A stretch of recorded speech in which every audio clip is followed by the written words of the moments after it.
Hi DF, good morning. പുതിയ പുതിയ വിശേഷങ്ങൾക്കായി എല്ലാവർക്കും സ്വാഗതം. അങ്ങനെ കണ്ണൻ സത്യങ്ങളെല്ലാം അറിഞ്ഞതിന് ശേഷം മഹാലക്ഷ്മിയോട് വളരെയധികം ദേഷ്യത്തിലാണ് പെരുമാറുന്നത്. ഓഫീസിൽ പോയാൽ പോലും മഹാലക്ഷ്മിയെ അവിടെങ്ങും അടുത്തെങ്ങും അടുപ്പിക്കത്തേയില്ല. അതൊക്കെ അവളെ സംബന്ധിച്ച് ഭയങ്കരമായിട്ട് വേദന ഉളവാക്കുന്ന കാര്യമാണ്. ഈ ലോകത്തുള്ള ആരും അവളെ പഴിച്ചോട്ടെ, വേദനിപ്പിച്ചോട്ടെ, പക്ഷെ അതൊന്നും അവൾക്ക് പ്രശ്നമല്ല. കണ്ണേട്ടൻ എന്ന് പറഞ്ഞാൽ മഹാലക്ഷ്മിയുടെ ജീവിതത്തിലെ ഒരു ഭാഗമായിട്ട് മാറിക്കഴിഞ്ഞു. മഹാലക്ഷ്മി ഒരു തെറ്റും ചെയ്യാതെ അനുഭവിക്കുകയാണ്. പ്രതാപനാണെങ്കിൽ സത്യങ്ങളെല്ലാം തുറന്നു പറഞ്ഞല്ലോ. പക്ഷേ ഇവിടെ കൂട്ടത്തിൽ കള്ളനായിട്ട് വിലസി നടക്കുന്ന ഒരാളുണ്ട്. അതാണ് വാമദേവനാണെങ്കിൽ അനന്തുവിനോട് ഇടയ്ക്കിടയ്ക്ക് പറയുന്നത് നമുക്ക് എല്ലാ സത്യങ്ങളും കണ്ണനോട് തുറന്നു പറയാമെന്നാണ്. അതൊരു ട്രാക്കാണ്. അയാൾ ഒരിക്കലും ആരും സംശയിക്കരുത് എന്നുള്ള ട്രാക്ക്. പ്രത്യേകിച്ച് പ്രതാപന് ഭ്രാന്തായതുകൊണ്ട് തന്നെ അയാൾ പറയുന്നത് ആരും തന്നെ വിശ്വസിക്കുകയില്ല. പക്ഷെ കണ്ണൻ എല്ലാം അറിഞ്ഞിട്ടാണ് പെരുമാറുന്നതെന്ന് അവർക്കാർക്കും മനസ്സിലാവുന്നതുമില്ല. അതതിൻ്റെ വഴിക്ക്. എന്നാൽ ഈ പ്രതാപനെയാണെങ്കിൽ എല്ലാവരും കൂടെ ചേർന്നിട്ട് ഭ്രാന്തനായിട്ട് മുദ്ര കുത്തുന്നു. ഇതിനിടയ്ക്ക് വിശ്വനാഥൻ വന്നിട്ടാണല്ലോ, വിശ്വനാഥൻ്റെ ആത്മാവാണ് ഈ ഒരു സത്യം തെളിയിക്കുന്നത് തന്നെ. ആ ഒരു ആത്മാവിനെ പേടിച്ചിട്ടാണ് പ്രതാപൻ കാര്യങ്ങളെല്ലാം കണ്ണനോട് തുറന്നു പറഞ്ഞത്. അടുത്തതായിട്ട് പ്രതാപൻ ഞെട്ടിക്കുന്ന ഒരു തീരുമാനം എടുക്കുകയാണ്. അപ്രത്യക്ഷമായിട്ട് പ്രതാപനെ വീട്ടിൽ നിന്ന് കാണാതാവുന്നു. ആ സമയത്ത് മുത്തശ്ശിയടക്കം എല്ലാവരും പേടിക്കുന്നുമുണ്ട്. കരുണയ്ക്കും പേടിയാവുകയാണ്. എന്നാലും അയാൾ എങ്ങോട്ടായിരിക്കും പോയിട്ടുണ്ടാവുക. എന്നാൽ പ്രതാപൻ്റെ ജീവിതം തന്നെ മാറി മറിയുന്ന ചില നിമിഷങ്ങളാണ് സംഭവിക്കുന്നത്. അതായത് പ്രതാപൻ ബാക്കിയുള്ള രഹസ്യങ്ങൾ കൂടെ കണ്ണനോട് പറയുന്നു. ഈ ഭാവദേവൻ തന്നുള്ള കൊട്ടേഷൻ അനുസരിച്ചിട്ടാണ് താനി കണ്ണൻ്റെ അച്ഛനെ കൊന്നതെന്നുള്ള സത്യം. അപ്പോൾ പിന്നെ യഥാർത്ഥ പ്രതി, ഒന്നാം പ്രതി ഭാവദേവൻ തന്നെയാണ്. അയാളുടെ കൊട്ടേഷൻ അനുസരിച്ചാണല്ലോ ഇങ്ങനെ ചെയ്തത്.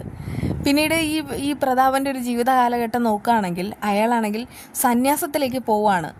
അങ്ങനെ അതാരും ഒട്ടും പ്രതീക്ഷിക്കാത്തൊരു ട്വിസ്റ്റാണ്. പോകുന്നതിന് മുൻപ് തന്നെ കണ്ണൻ്റെ കാലിൽ വീണിട്ട് മാപ്പ് പറയുന്നു. മോനെ, ഞാൻ ചെയ്തത് തെറ്റാണ്. ഇനി നിനക്ക് എന്ത് ശിക്ഷ വേണേലും എനിക്ക് തരാം.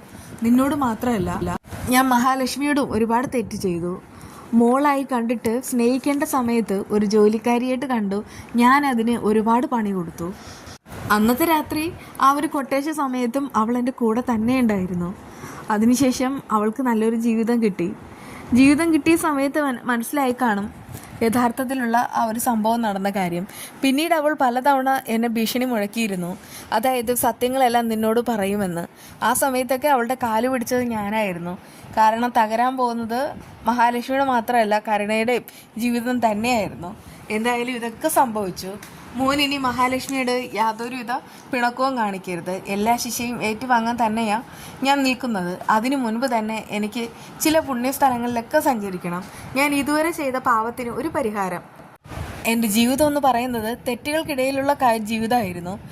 ഞാൻ എൻ്റെ ഭാര്യയോട് പോലും നീതി കാണിച്ചിരുന്നില്ല. പിന്നെ എൻ്റെ അമ്മയുടെ സ്വഭാവം എല്ലാം കാണാൻ അറിയാമല്ലോ. അമ്മയുടെ അതേ സ്വഭാവത്തിൽ തന്നെയാണ് എന്നെ വളർത്തിയിരുന്നത്. അതുകൊണ്ടാണ് ഞാൻ ഇങ്ങനെയൊക്കെ ആയിപ്പോയതെന്ന് എനിക്കിപ്പോൾ തോന്നുകയാണ്. എന്നെ നേരായിട്ട് നയിക്കാൻ ആരെങ്കിലുമൊക്കെ ഉണ്ടായിരുന്നെങ്കിൽ ഞാൻ ഇങ്ങനെ ആകില്ലായിരുന്നു. പിന്നെ കരുണ മോളെയും എനിക്ക് നന്നായിട്ട് വളർത്താൻ കഴിഞ്ഞില്ല. അതും എൻ്റെ കഴിവുകേടാണ്. പക്ഷെ മഹാലക്ഷ്മിയെ വളർത്തിയത് മോഹിനി ആയതുകൊണ്ട് തന്നെ അവൾ നല്ല മോളാണ്. സത്യം പറഞ്ഞാൽ എനിക്ക് എൻ്റെ ജീവിതം തന്നെ അവസാനിപ്പിക്കാൻ തോന്നുകയാണ്. അതുകൊണ്ട് ഇവിടെ യാതൊരുവിധ പ്രയോജനമില്ല എന്നറിയാം. എനിക്കൊരു തീർത്ഥയാത്ര പോയിട്ട് ഞാൻ മടങ്ങി വരും. ആ സമയത്ത് മോനെല്ലാം സെറ്റാക്കണം. എന്തിനു തയ്യാറായിട്ടാണ് ഞാൻ നിൽക്കുന്നത്. ആ സമയത്ത് കണ്ണൻ പറയുന്നുണ്ട്, നിങ്ങൾ ഏത് വേഷം കിട്ടിയാലും എന്നോട് ചെയ്ത പ്രശ്നത്തിന് ഒരു പരിഹാരം ആവുന്നില്ല. കാരണം നിങ്ങൾ തകർത്ത് കളഞ്ഞത് 2 ജീവിതമാണ്. ഒന്നെൻ്റെ അച്ഛൻ്റെ ജീവിതം. നിങ്ങൾക്കൊരു കാര്യം അറിയാവോ? ചെറുപ്പത്തിലെ എനിക്ക് എൻ്റെ അമ്മയെ നഷ്ടപ്പെട്ടു. പിന്നെ എനിക്ക് ആകെപ്പാടുണ്ടായിരുന്ന എൻ്റെ അച്ഛനായിരുന്നു. രണ്ടാനമ്മ വന്നിട്ടുണ്ടെങ്കിലും അവർക്ക് എന്നോട് ആത്മാർത്ഥമായിട്ടുള്ള സ്നേഹമല്ല ഉണ്ടായിരുന്നത്. എന്നാലും സ്വത്തിനു വേണ്ടിയിട്ടാണ് അവരെനിക്ക് ഓരോ കാര്യങ്ങൾ ചെയ്തു തന്നത്. എൻ്റെ അച്ഛൻ എൻ്റെ ജീവനായിരുന്നു. പിന്നെ എൻ്റെ അച്ഛനെ നിങ്ങൾ നേരത്തെ അങ്ങ് പറഞ്ഞയച്ചു. അതുമാത്രമാണോ വീൽ ചെയറിലുള്ള എൻ്റെ ജീവിതം? നരകയാതന തന്നെ ഞാൻ അനുഭവിച്ചു. എല്ലാത്തിനും കൂടെ ചേർത്തിട്ട് ഞാനൊരു ശിക്ഷ ഉറപ്പായിട്ടും വിധിക്കും. അത് അനുഭവിക്കാനായിട്ട് തയ്യാറായിട്ട് നിന്നോളൂ. ആ സമയത്ത് പ്രതാപൻ പറയുന്നുണ്ട്, ഞാനെല്ലാം പറഞ്ഞു കഴിഞ്ഞു.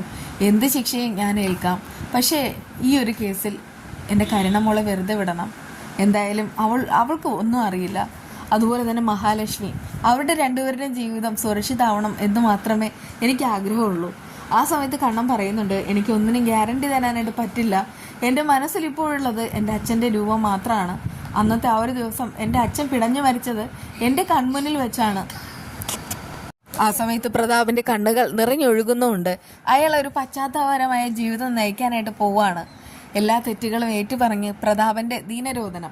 ബാക്കി വിശേഷമായി വീണ്ടും കാണാം. ബൈ.